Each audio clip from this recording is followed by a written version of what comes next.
パッと見全然区別つかないんだけど、何が違うんだろう。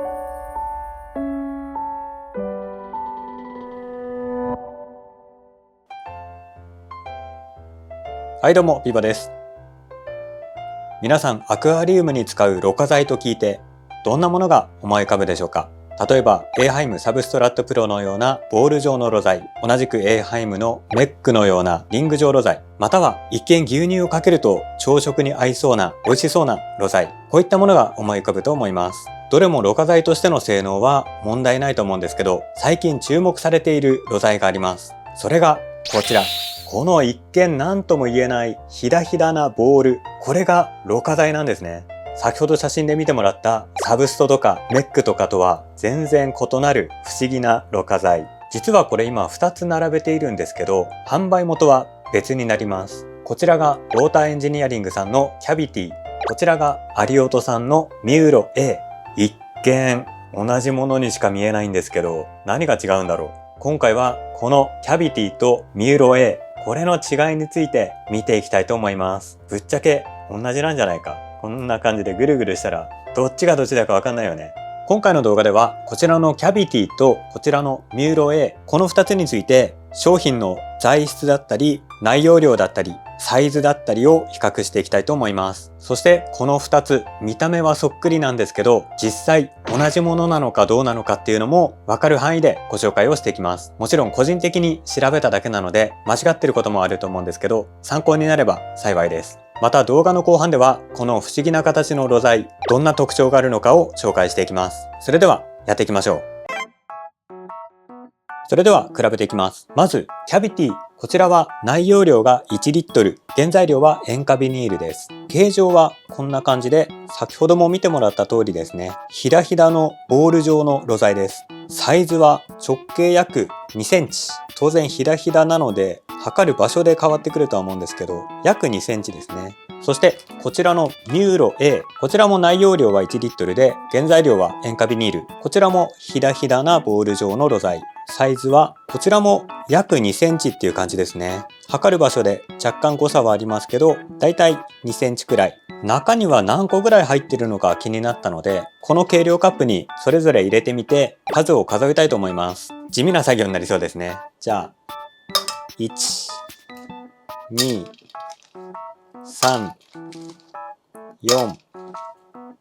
5、6、7、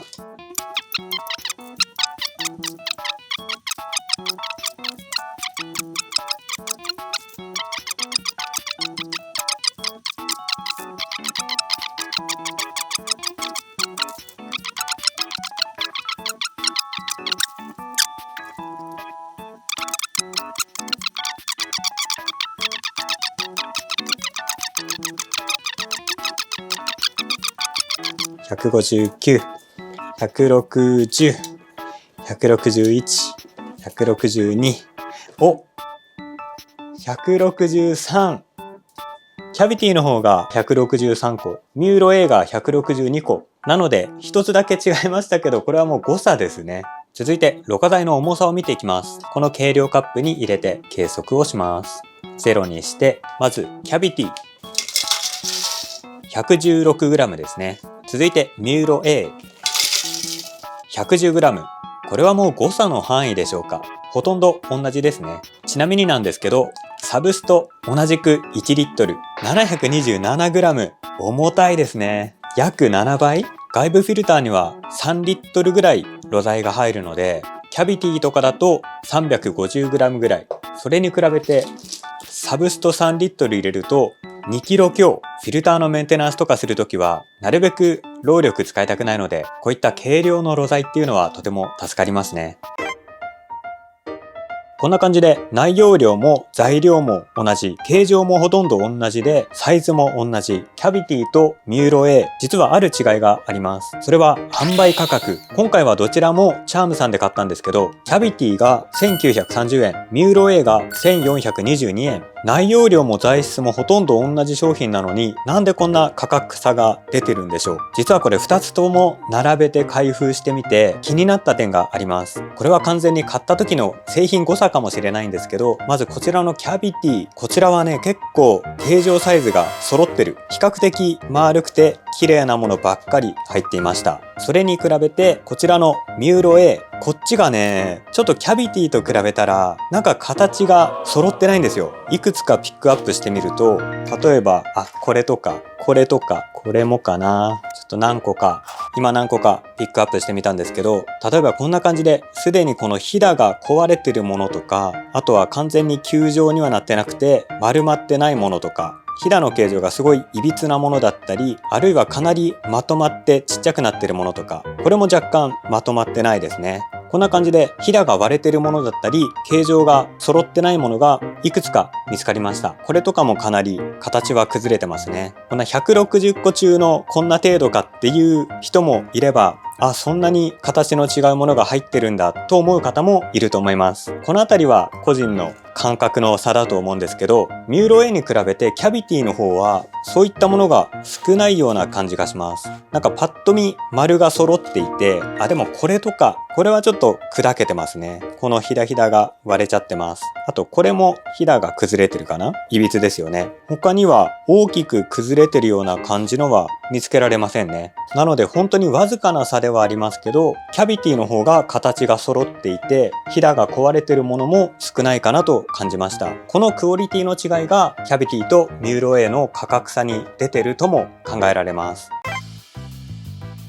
今回このキャビティとミューロ A の違いを調べていくにあたって面白いことが分かりました。これは完全に僕の憶測なので正しい情報かどうかは分かりません。まずこのキャビティの販売元はウォーターエンジニアリングさんです。そしてミューロ A の販売元はちょっと分からないですね。売ってるとこはチャームとかで売ってるんですけど、販売元と明記されてる会社は分かりません。ただ調べてみたらミューロ A の製造元は株式会社 M&K システムっていうところだったらしくって、現在はそれを引き継いで株式会社アリオートさんというところが製造しているみたいです。キャビティの製造元の方はよくわからなかったので、キャビティの商品ページ見てみると広島県の製造会社から仕入れたもの、それをキャビティとして販売しているらしいです。そしてこのミューロ A 製造している株式会社アリオートも広島県の製造会社なんですよね。なのでこのキャビティは株式会社アリオートさんの作っているこのミューロ A、 これを仕入れてキャビティとして販売しているのかもしれません。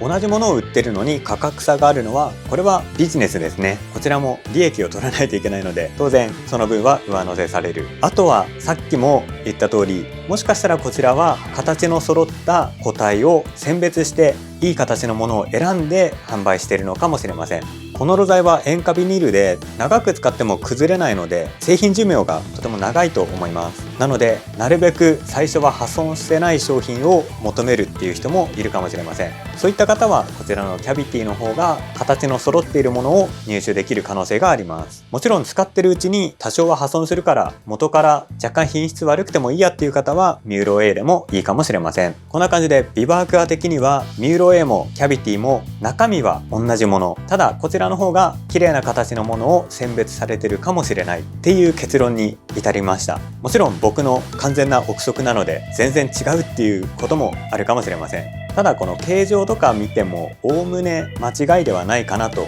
思います。それではここからは炉材としてのキャビティあるいはミューロ A、 なんて呼ぶか迷うんですけどミューロ A で統一しましょうか。このミューロ A の形状、ひだひだのボール状、とても不思議な形状なんですけど、これを広げてみるとどんな形になるのか気になる人もいると思います。ちょうどこれ元からある程度壊れてたのでこれを広げたいと思います。これね、僕も地味に気になっていた。どうやってこんなひだひだなボールになっているのか。広げてみるとこんな感じですね。ちょっと気持ち悪いかもしれない。で、先端がこんな感じになっているのでこれをどんどん広げていくと、みかん食べたから爪が黄色い、恥ずかしい。これを広げていくとどんな形になるんだろう。これ表面積とかさ気になる人もいると思うんですよね。ちぎっちゃった。ちょっとこれ難しいな。こんな感じの螺旋状のこの円形、螺旋階段ですね。これをぐにゃぐにゃとやってひだ状にしているみたいですね。よく考えますね、こんなんね。これがずっと続いている。ちょうどこういう円形のものがこんな感じのパックマンみたいのがたくさん連なっているっていう感じですね。本当はこんなブチブチちぎる予定ではなかったので心苦しいんですけど、一つだけ許してくれ、分解させてください。こんな感じですね。でこの一つのサイズが直径 17mm ぐらい、これがこんな感じで連なってたものがひだひだになってボール状になっていたと。表面積の算出したかったんですけど、円形にまとめられたらよかったんですけど、せっかくここまでやったので表面積も求めてみたいと思います。このミューロ A 一粒、これをばらしてみるとこんな感じの円盤が 1,2,3,4,5,6,7,8,9,10 枚取れました。なのでこれ一つの表面積を求めればミューロ A 一粒の表面積を求めることができそうです。まず直径が 17mm、この円の面積は 0.85×0.85×3.14、 表と裏があるので ×2、 さらに10枚あるので ×10 イコール 45.373 平方センチメートル。これにプラスして厚みの分があるのでこれも足していきます。厚さは 0.1 ミリ、センチにすると 0.01 センチですね。まず円周が 1.7×3.14、 厚さが ×0.01、これが10個あるので ×10 イコール 0.5338 平方センチメートル。これを全部足すと約46平方センチメートルですね。ミューロ A は1リットルあたり162個入っていたので 162×46 平方センチメートルは7452平方センチメートル。ミューロ A1 リットルあたり表面積は7452平方センチメートルでした。ここでちょっと気になったのでサブストラットプロの表面積との比較、こちらは今1リットルの袋なんですけど、サブストは1リットルあたり表面積が450平方メートル、メートルなんですね。ということでこちらと単位を合わせると平方センチメートルを平方メートルにするには1万分の1にするから 0.75 平方メートル、なんか違うような気がする。合ってるかな。こちらは1リットルあたり 0.75 平方メートル、こちらは1リットルあたり450平方メートル。その差は600倍。本当に合ってんのかな。こんなに違う。ぶっちゃけ僕はこのサブストが450平方メートルっていうのはにわかに信じがたいんですけど、こっちは現実的な数値かなと思います。サブストの方は全体的に微細な穴が開いていて、それで表面積を稼いでるみたいなんですけど、本当に450平方メートルもあるのかな。個人的にはにわかに信じがたい。ただ露材の性能は表面積の広さだけで決まるものではありません。ここからはこのキャビティミューロ A 露材としての紹介をしていきます。ただ僕も全然知識がないのでこのキャビティの商品説明を見ていきたいと思います。機能性ろ過材キャビティ、バラの花をイメージ。キャビティの浄化メカニズムは流体力学のキャビティフロー解析を応用。河川症に生じたくぼみに水中のゴミが溜まっていく現象を利用している。水中のゴミは大きさによって沈降速度が違って、沈降速度の遅いゴミはろ過材の外に再放出されて、沈降速度の速いゴミはキャビティのひだの中に溜まっていく。適度の高気域と圏気域を有したこのくぼみにはバクテリアや原生動物が繁殖して物理ろ過と生物ろ過同時に可能になります。しかもほとんど目詰まりせず安定した性能を維持することができます。このキャビティとかミューロ A の特徴は物理ろ過と生物ろ過が同時にできて、しかもプラスチック製で管理がしやすくて目詰まりもしにくくて流量の低下が起きない。この4つですね。個人的にはこの目詰まりしにくいってのがとてもメリットだと思っています。あとはプラスチック製で露材が崩れない。この2つで露材の製品寿命がとても伸びているんじゃないかなと思います。さっきの沈降速度云々の話はこれでしょうかね。沈降速度の速いゴミ、これは重たいゴミとかそういうことかな。それはひだの内部に溜まって沈降速度の遅いゴミ、軽いゴミとかは露材の外に再放出される。そうすると通水性が高いところは水中の酸素が送られるので高気域になって好気性バクテリアが繁殖する。ゴミが詰まったところは水流が滞るので嫌気性バクテリアが繁殖するっていうことなんでしょうかね。バクテリアによるろ過は生物ろ過ってやつですね。ひだ内に乱水流を発生させバクテテリアによる微生物が定着しやすい構造です。確かにこの構造を見ると卵水流が生まれやすそう。パッと見そんな感じがする。それとバクテリアの住処のバイオフィルム、これもつきやすそうですよね。バイオフィルムというとこういったエアチューブの表面にヌルヌルしたのつくと思うんですけど、それがバイオフィルムですね。こういったサブストみたいな露材にバイオフィルムついてるっていうイメージないんですけど、バイオフィルムは平滑な面についてるイメージがあります。なのでこの平滑なキャビティ、これにバイオフィルムつきやすそうですね。そしてプラスチック製なので水質に影響を与えない。しかも大変軽くてメンテナンスが楽。見ての通りこんなもみもみしても崩れるような露材ではないので、フィルター内に崩れたカスが残るっていうこともほとんどないと思います。実際は強い力加えると割れちゃったりすると思うんですけど、商品開封した袋の中にもそんなに目立ったゴミは残っていませんでした。逆にこちらのサブストみたいな露材は使っていくうちにどんどん崩れてしまいます。未開封の袋の中にも輸送時にぶつかって砕けた露材のカスが結構溜まっていたりします。こういったカスはモーターとかにも影響を与えそうなので、崩れにくい露材っていうのはとてもメリットがあると思います。そして目詰まりしにくく圧力損失が少ないため流量の低下が起こりません。こういった露材は目詰まりしてしまうとそこからどんどん水が流れなくなってどんどん流量が低下していきます。水が流れなくなったところは水中の酸素が供給されにくくなっていくので、どんどんバクテリアが機能しなくなっていきます。目詰まりしにくいっていうのは露材にとってとても重要ですね。長期間使ってゴミが溜まってもこの露材は崩れにくいので、さっと洗ってさっとメンテナンスすることも可能です。逆にサブストなどと比べると劣っている面もあって、これは実際に使っている方からのまた聞きになるんですけど、バクテリアの定着が遅いらしいです。やっぱり表面が平滑なので、こういった多孔質露材と比べるとバクテリアの定着が遅いのかもしれません。なので例えば外部フィルターの露材を一気にキャビティやミューロ A に全開しちゃうと、しばらくの間バクテリアが住み着かないので水槽の環境は悪化してしまうと思います。僕は現在外部フィルターにサブストとか使ってるので、まずは2分の1か3分の1ぐらいこちらの露材に変更して、こちらに十分バクテリアが定着したなっていう頃合いを見てから全部の露材をこちらに変更したいと思います。このキャビティやミューロ A はどんなフィルターで使えるか紹介をしていきます。まずこのろ過剤は水流のあるところで使うことが前提です。なので外部フィルターとか上部フィルター、あとは外掛けフィルターなんかでも使えるかもしれません。あと自分でいろいろカスタマイズしたい人はこういった小さなフィルターのこの内部にこの露材を入れてこんな感じで使うのもありかもしれません。また一見するとプラスチック製で水にプカプカと浮いてしまいそうな感じがするんですけど、実際に水を入れてみると浮きます。いや、浮いちゃいけないんですよ。これはしばらく水につけておけば、おそらくひだの中に空気が溜まっていたのが抜けて水中に沈みます。水に沈むろ過剤なので上部フィルターとかでも使用することができます。またこれを水槽の中に入れておくと水と接する面積がとても広いので、各種バクテリアが発生してチエビの格好の餌になるみたいです。またこのヒダヒダがチエビのシェルターとしても機能するので、エビの生存率が大幅にアップするとミューロ A のウェブサイトには書かれていました。エビの生存率を上げたいっていう方はこれを水槽の中に入れておくのも良いかもしれません。僕も昔ソイルとか低脂を使わずにウィローモスだけでエビの繁殖水槽をやってたことあるんですけど、そのウィローモスの下にこういうものを敷いておくとさらに環境が良くなったかもしれないですね。また今度試してみようかな。